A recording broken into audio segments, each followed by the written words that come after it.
Ilang taon na ang lumipas. Matagal nang yumao ang aking ina. Pero hanggang ngayon, sariwa pa rin sa alaala ko ang huling tagpo bago siya tuluyang nawala. Isang gabi iyon, tahimik ang buong bahay. Ako ay nasa sala nanonood ng TV. Si nanay naman ay nasa kanyang kwarto, nakahiga, nagpapahinga dahil sa matagal na niyang karamdaman. Bukas ang pinto ng kanyang silid, kaya bahagya ko siyang natatanaw mula sa kinauupuan ko.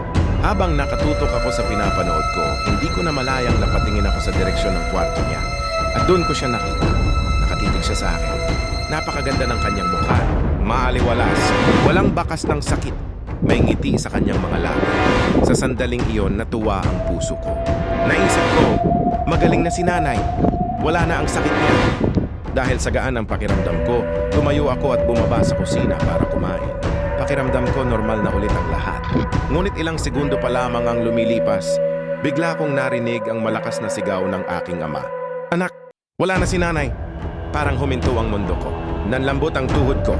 Hindi ko maintindihan. Paano nangyari iyon? Kanilang-kanilang nakita ko siyang nakangiti. Nakatitig. Napakaganda ng kanyang anyo.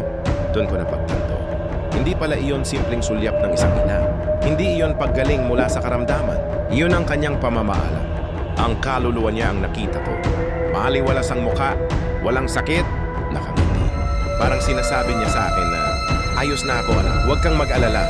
Ilang taon na ang lumipas. Ngunit ang huling nangiting iyon ang nagbibigay sa akin ng kapayapaan. Dahil alam ko sa huling sandali niya, pinili niyang magpaalam sa akin. Na masaya, maganda, at malaya na sa sarili.